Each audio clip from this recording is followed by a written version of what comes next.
কই গো, কোথায় তুমি? এসো না। আরে বাইরে এসো না, দেখো না পুলিশ এসেছে তো। আবার কি হলো? কি হয়েছে? কি স্যার, আপনি এই সময় হাসপাতালে? আবার কিছু হয়েছে নাকি স্যার? পূজা মা ঠিক আছে তো? না না, ওনার কিছু হয়নি, তবে এত কিছু হলো কিভাবে সেটাও তো জানা দরকার, খুঁজে বের করতে হবে। আপনারাও নিশ্চয়ই সেটাই চান। কি চান তো মিসেস পূর্ণিমা মুখার্জি? সুবিনয় বাবু, আপনি তো নিজের দায়িত্ব নিয়ে পূজার সঙ্গে মহারাজের বিয়েটা দিয়েছিলেন, তাই তো?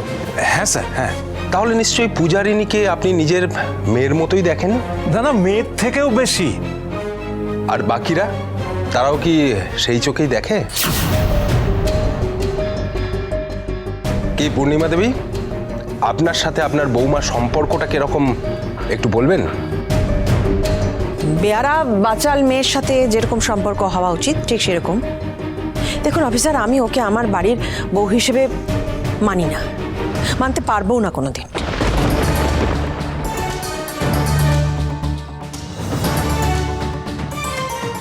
আপনি তো নিজের চোখে দেখেছেন, ওর জন্য ওরকম একটা বেচারা, একটা ভালো ভদ্র বাড়ির সন্তান আবির, তার কিরকম অবস্থা হয়েছে, মৃত্যু মুখে ঢলে পড়েছে ছেলেটা।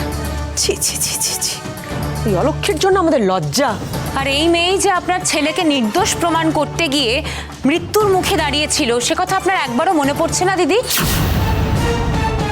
মেয়েটার জন্য আপনার এক ফোঁটাও চোখের জল আসছে না? প্লিজ চুপ করুন, সাংসারিক অশান্তির কথা না হয় পরে শুনবো।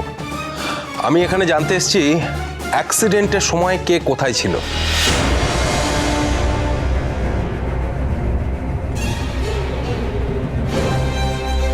কেন মা বলুন, আমরা তো বাড়িতেই ছিলাম। হ্যাঁ, বাড়িতেই তো ছিলাম, এই রান্নাঘরে, ঠাকুর ঘরে, এই ঘরে। আর আপনি যদি কিছু মনে না করেন তাহলে এখন কি আমি ঘরে যেতে পারি? মানে অনেকক্ষণ দাঁড়িয়ে আছি তো, পায়ে ব্যথা করছে। স্যার, আসলে আমার মিসেস খুব অসুস্থ। আপনি আবার যখন ডাকবেন আমরা চলে আসব। এবার ভেতরে যাই। ঠিক আছে, হ্যাঁ চলো। আর সোমনাথ বাবু, আপনি কোথায় ছিলেন অ্যাক্সিডেন্টের সময়?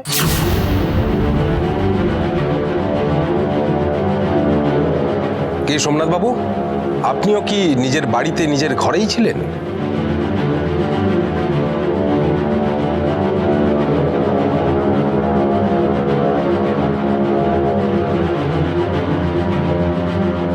হ্যাঁ, মানে বাড়িতে নয়, আমি বাইরে ছিলাম, কিন্তু ঠিক মনে করতে পারছি না কোথায় ছিলাম ওই সময়। Are you sure? হ্যাঁ, are you sure Somnath Mukherjee? হ্যাঁ, আপনি সত্যি কিছু মনে করতে পারছেন না?